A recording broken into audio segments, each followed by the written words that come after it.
How do you find work-life balance? What's going on, people? My name is Zulfikar and welcome to my YouTube channel, which is about helping you undo the conditioning and programming of this degenerate society which is fighting to keep you weak. I talk about self-improvement in the fields of mind, body and soul so that you can fashion for yourself a life which is outside of the matrix and stops you from being a simple cog in the machine. If you like the sound of that, please go ahead and click the subscribe button. In this video, I'm going to talk a little bit about the work-life balance because this has quite simply been one of the biggest struggles of mine over the past 20 or so years. In fact, this is the struggle which made me leave the corporate 9-to-5 world, which stopped me from becoming a lawyer. And it's also the reason why I have not been able to find the right type of business to focus on, because with both of those models, whether it was the 9-to-5 or whether it was the business entrepreneurship, work took priority, work took precedent. So basically what that means is most of my time went on work, whether it was at the job in the office or whether it was on the business. Most of my time was going on the job that I was doing, or the business that I was working with, and I simply did not have the time to do the things that I wanted to do. So I want to tackle this question because there's a great misconception when it comes to the work-life balance equation. So to answer the question in a nutshell, how do you find work-life balance? You don't, because there is no work-life balance. One of the biggest misconceptions and the myths of this modern world, the conditioning of this degenerate society, is to say that there is a dichotomy between work and life. There isn't. And the simple reason for that is because how you do one thing is how you do everything. And that is a famous line which is often used these days.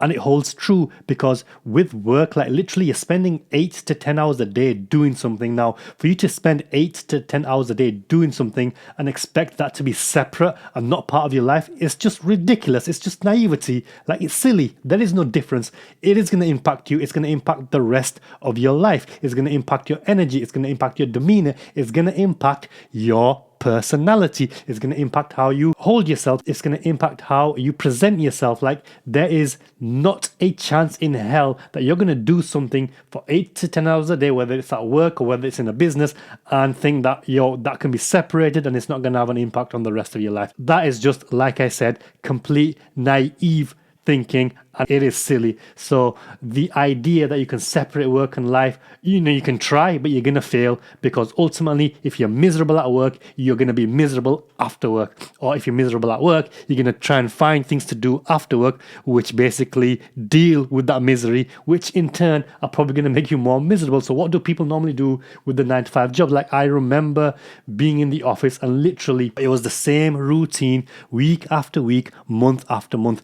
Payday came, everybody in the office was buzzing, and they were all happy. And the first thing they did was go out and get drinks. So they went out, they got drunk, and then every Friday they used to have the Friday club. And the whole point of the Friday club was to deal with the misery of the week doing work they hated, they didn't enjoy. So they used to go out and have a merry time every Friday. Well, the first Friday after payday was great because they all had money and had a great time on the Friday club. The second week, Friday club again.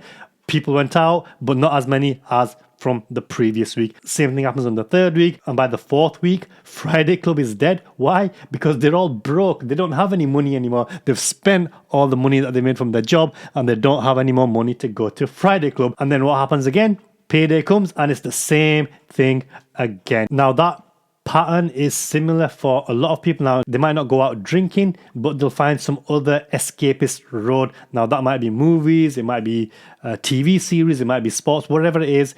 They just find something to do outside of work to basically numb the pain and the misery of working in a job they dislike. Now, obviously, this doesn't apply to everyone. There are people out there who do enjoy their jobs, but the statistics suggest that only 13% of employees enjoy the work they do. In other words, 87% do not enjoy what they do. Now, that is just too much of a percentage for us to carry on doing things the same way. And that's simply because this degenerate society has convinced people, it's brainwashed people into believing that they have to do a job they don't like to pay their bills and to live life. Now that obviously has some truth to it, but the problem is the machine, the corporate machine, doesn't appreciate individuals. It doesn't appreciate uniqueness. It doesn't appreciate who you are. It doesn't want you to express yourself. It wants you to simply be a cog in a machine. You are just a number. Go in, do the set tasks. If you can't do them, they will replace you. Like they will replace you, they will replace you, they will replace you if you do not do what they want you to do. And that is an issue because then you end up doing soulless tasks that suck the living day life out of you. Now, historically, when you talk about work, when you talk about tradesmen and you talk about crafts, like people's identity was tied to the work they did. And this is where you get a lot of surnames like Smiths, for example. Obviously, it's in the different cultures. A lot of the surnames that people have are tied to the crafts that their ancestors did. Because back in the day, people took a lot of pride with what they did. They identified with their job. They took a lot of pride with it. They were very proud about it. But in today's economy, nobody gives a shit. Like, there are lawyers who are lawyers simply because, like me, they thought they had to become a professional. They've got no care, no concern, no passion for the legal system. The same thing applies with doctors. Now, again, I reiterate, this doesn't apply to everyone, but so many people, whether it's teachers, engineers, a lot of these professionals today became professionals because that's what they were taught and told they had to become to be successful. So they don't do it because they actually enjoy being in that profession. They enjoy that type of work. They do it because, well, that's what they thought they had to do. And if you don't go down the corporate road, the other road that's presented to you is to start your own business. It's the same thing. Like I mentioned in previous videos, the foundation is the same. You have an even worse work-life balance when you have your own business. So, today I know a lot of people, especially in the online community, they'll be like, well, you need more freedom, flexibility, start your own business. And it's complete and utter tosh. You have to actually do more work when you have your own business because there's a lot more responsibility with what you do. So once again, the idea that you can separate work and life, especially when you're in business, is complete hogwash. So what can you do?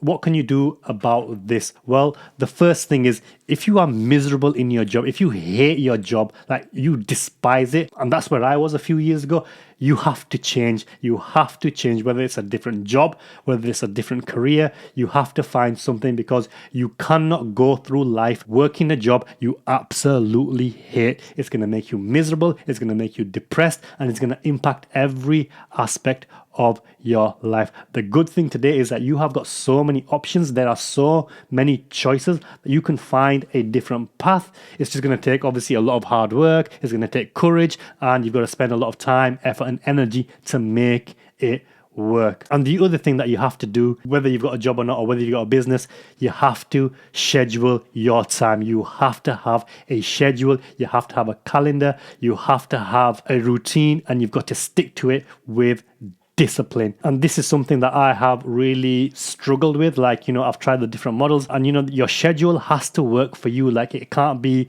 like one of the mistakes that I made in the early days was having a very strict and rigid schedule. For example, at a certain time I had to do something, then at a certain time I had to do something else, then at a certain time I had to do something else. But the way life works is, things will always get in the way, things will always prop up, and that becomes a very difficult schedule to maintain. So what I do now is I work in blocks. So I have a specific 2-hour block for deep work, and I have a couple of those every single day. And then I have a couple of more blocks for 1-hour work sessions to do other tasks. And in those blocks, I have a set specific task that I need to complete every single day. So I plan my week on the Sunday, and the whole week is planned, and then every evening I have a double check and plan my next day to make sure that I know what I'm doing. So when I sit down in the morning, I'm not thinking about, what do I need to do, what do I have to do?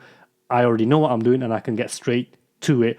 And if life does get in the way, then it's easy to just move those blocks up and down throughout the day. And if you watched my previous videos, you'll see that I have really tried to basically enmesh my work life into one fluid thing. There is no balance. It's just life. Work, family, religion, spirituality, everything. These are all just cogs of one machine, which is called life. There is no separation. They're all interlinked. And how I do one of those things is going to reflect on how I do all of the other things. And I've noticed it, like when I'm on point with doing one thing properly, I will do all the other things properly as well. And that's only come about from testing and tweaking a system that works for me. Like I said, there has to be a schedule. You have to have blocks of time, but you also have to have that flexibility to move things around. Personally, for me, trying to separate work and everything else just didn't work. It left me miserable. So when I came out of the job, when I came out of doing my business work,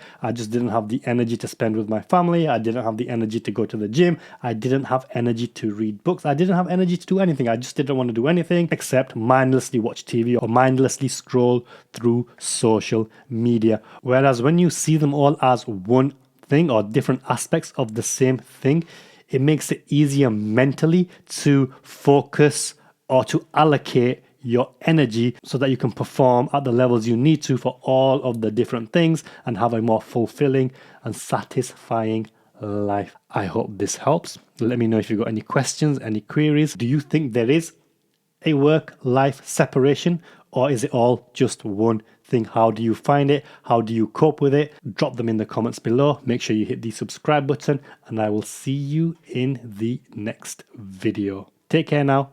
Bye bye.